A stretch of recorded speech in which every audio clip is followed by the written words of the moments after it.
Jack Emmert. I'm the CEO of Dimensional Inc. Games, based in Austin, and we run DC Universe Online. DC Universe Online has reached year 10. So how do you feel when you hear that?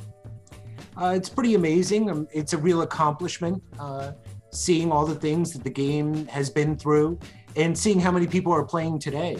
It's a real testament to the success of the product, the power of the IP. It's really amazing.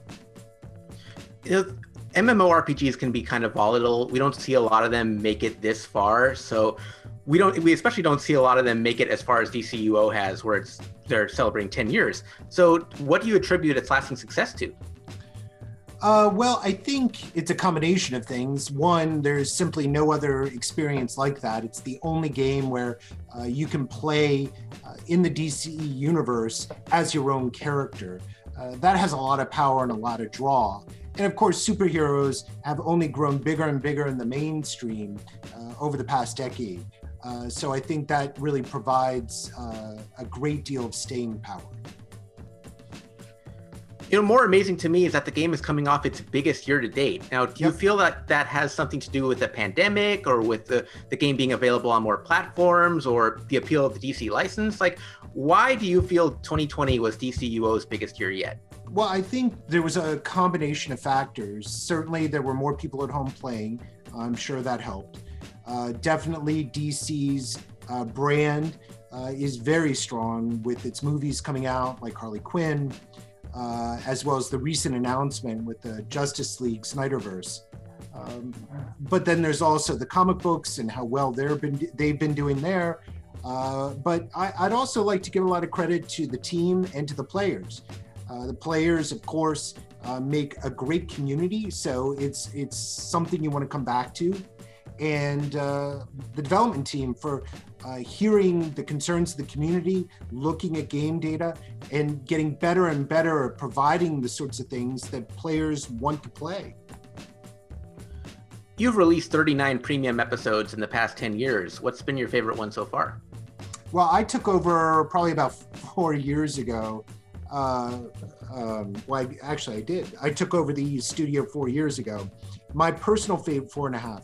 My personal favorite would probably be Batman Metal 2. And in your time with the studio, what's been the most challenging episode to produce? That would be easy. That would be Atlantis. Atlantis, because it was underwater. There was a lot of content. I think the team probably bit off more than it could chew. There were a lot of late nights, a lot of weekends that went into it to ultimately get that done. Now, was this because of the water effects? Was this because of the story material that you needed to put together, or the characters? Or that was part of it. Number one, creating an environment that basically everybody could fly because they were swimming. But then we created practically all new assets to create the city of Atlantis, which was pretty big. And obviously that's a big undertaking. So we weren't reutilizing very much at all. And we were very aggressive with some of the raids, some of the content in there. There was a lot of really good stuff. What's been the key to consistently putting out quality episodes, especially as DC Comics itself has kind of had some issues in the past decade with stability and continuity issues? Well, I think we've been fortunate, or I've been fortunate, that the development team is so veteran, is so professional, and that we have an absolutely terrific community manager, that we try to work in sync with what the players are doing and what they want. And as a result, I think we're able to keep up to date with what DC's doing. So for example, when the Shazam movie came out, we came out with a Justice League Dark episode featuring Shazam. Or when Batman Metal Parts 1 and 2, reflecting the big hit series Metal.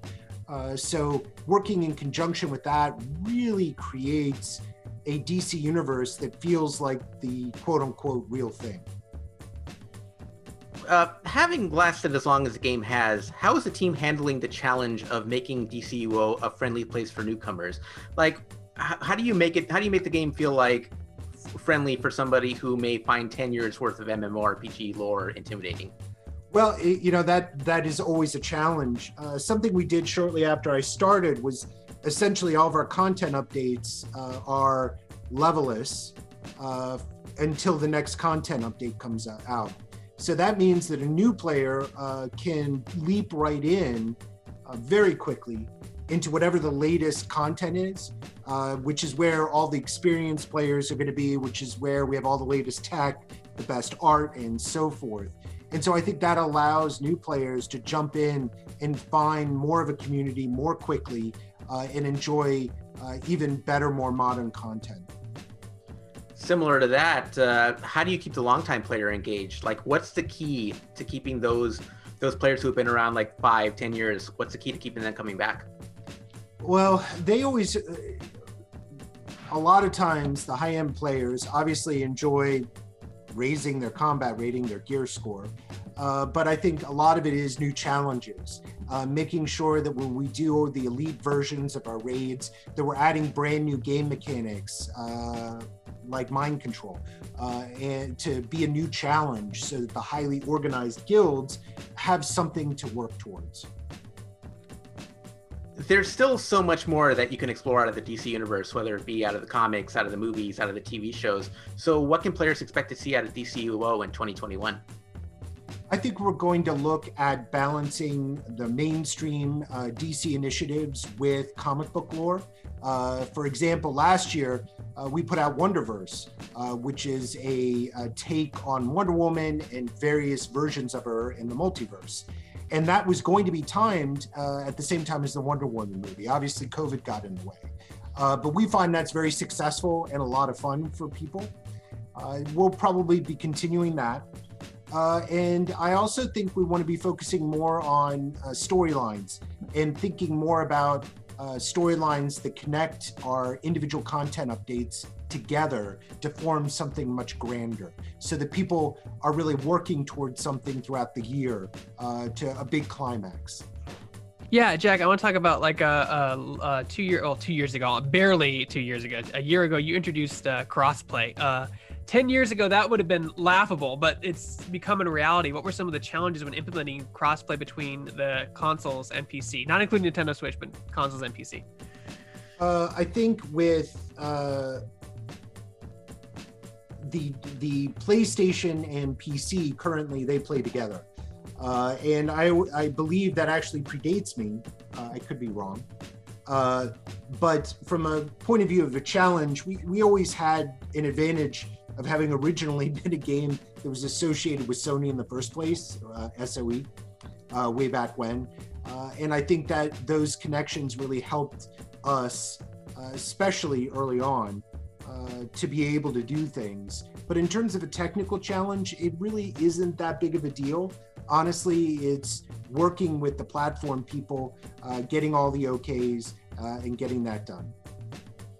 What have the advances in technologies, obviously with, the RTX cards coming out and PS5 and next-gen consoles finally hitting the shelves, what has that opened up for your team creatively? Well, there are a lot of limitations we had when we were trying to just work on the game had to operate on a PS3. There's only so much you can do. And so what these new consoles do is open up a lot more opportunities visually that we wouldn't have been able to do otherwise. And every single update, we have been going back and taking old iconic characters that are 8, 9, 10 years old now and updating them with new improved looks to take advantage of the fact that we're not shackled to now 2 generations ago consoles. Can you talk about some of obviously I've had past interviews with certain people making certain games with certain IP, and sometimes if you want to add something new in, whether it be a new hero, whatever, you of course have to work with your partners, like in DC. How does that approval process work, and how do you work with them if you want to put a new hero that's not in the game yet, or a new zone, or a new villain, or something like that? Like how does the design stage work from concept to finish? Well, honestly, it's pretty easy. I don't, to be frank, there are probably not a lot of people who know DC lore like me. And as a result, it's very easy for me to riff off multiple different possibilities with DC in order to find something that works. It's, you know, I think it's been written, you know, my comic book collection weighs 1.2 tons. I know that because I had to move it from California to Texas when I moved. So it is a pleasure to work with the gang at DC, and it's never really been an issue. Occasionally there are times when we can't use a character for one reason or another, but that's only happened maybe twice. So you're pretty open to creative freedom as long as you can present it in a way that DC thinks is cool, or like, you know. It always comes down to the story. You know, is there a good story behind it? But sometimes, look, and it's my fault because I can come up with something pretty obscure, and that particular character, they might not own the rights for. You know, some of these things are very complex. Right. There's comic book rights, there's film rights, there's video game rights, there's streaming rights. There's so many things that happen. Exactly. You have to come together. Yeah. So in your latest episode, you're introducing the Legion of Superheroes. Yep. Was there anyone on the roster that you really wanted to put in the game, but maybe just didn't have time, or maybe the mechanics were too complex? Because I'm thinking about like Bouncing Boy, like because his like elasticity is probably the hardest power to do in a video game because it's physics based. So like. It is, I think Bouncy Boy would be easier than a pure stretching, because at least you're just a ball, you know, physically bouncing around, as opposed to the challenge of you know, a Mr. Fantastic or a Miss Marvel or other characters. But I think in DC, what I feel bad that we didn't get all of the Fatal Five in. They're my favorite villains in the Legion universe, and I was sorry about that. But sometimes those are things beyond your control, though. Like, you can push and push and push, but in the long run, like, there are decisions that have to be made for time, money, or be, like you said, right. Yeah, I mean, we just couldn't fit in the whole Fatal Five. We just couldn't get the powers done, balanced, everything all at once. So we'll return, we'll finish them off. We'll go back to the 31st century, and I'm sure we'll be adding more. You know, it's so funny you say that, because a few years ago, I did an interview with one of the producers for a very popular Netflix series. And I was like, why didn't you do X character? And he was like, well, we wanted to, but then the people say we weren't allowed to until the solo movie came out. So he said it like really mumbly, like he wanted to do it so bad. And sometimes it's just beyond your creative control, you know? So it's good that fans can hear you say that you wanted to, but due to powers unknown and unforeseen circumstances, you just weren't able to. Yeah, in the case of Fatal Five, it was just a matter of time. And sometimes, look, we do make choices because we are coming out with updates every 4 months. And so there's only so much we can make in that time frame. And we do have to make choices to the characters that we think would resonate the best, that fulfill the needs of the story the best. And, you know, hopefully we do a good job with that. I mean, obviously games as a service has been around for a little bit, but it's really gotten mainstream these last few years. As you know, as working in video games, like how does that affect you creatively and like time wise? Because I said every 4 months to pump out new content, where it used to be you'd make a game, wash your hands, walk away, then start a brand new game. You know what I mean? Like that's kind of, it's still there, but games as a service is becoming more and more mainstream. People expect new content every month now, and that's absolutely insane, in my opinion, to expect. Well, that. I've been making MMORPGs for 20 years, so this is all I've ever done. So I chuckle because I see other people struggling with, well, yeah, how do we do it? Well, I don't know. I've been doing it for 20 years. It's just, this is how it's done. So for me, it's really nothing new. In your perfect world, is there a story arc or a set of characters that you would want in the game for people to experience and play as, or set up, or a power? Big thing is always power sets, right? Or a power set you really want to implement in, without giving away anything, obviously. If you can't say it, if you can't say it, I understand. You know, I think, you know, it's funny with power sets. Like our last one was water, and that was a while ago. Mainly, like, I think we're really well covered in powers. I mean, you could see we were stretching it with water powers, right? That's pretty, there's one character, Mira, otherwise known as Aquawoman, who has it. I would say, where do I want to go? Yeah, I'd love to do Watchmen. How about that? There you go. That would be cool. Awesome. So when does the new episode for the Legion of Superheroes come out? Well, Legion's come out already. Right now, we just started last week our huge anniversary event, which we brought back and improved our normal anniversary event that we run every January. But we've added a whole lot more to the open world and brand new rewards. We really put a lot of effort into this. We put basically the same effort we put into any of our updates went into our anniversary this year because it's our 10th and it's special. You only get one. You guys had a cool transmog set, like an armor set I saw that you are giving to people for your 10th anniversary. Yeah, exactly. Yeah, we want to give. Look, everybody likes free stuff, and so why not? Come in, check out the game. It's amazing. People don't realize that like our monthly actives are bigger this month than they were in the second year, right? Like it's a thriving game, and it's great when people come in and we're like, whoa, wow, that's a lot of people still playing.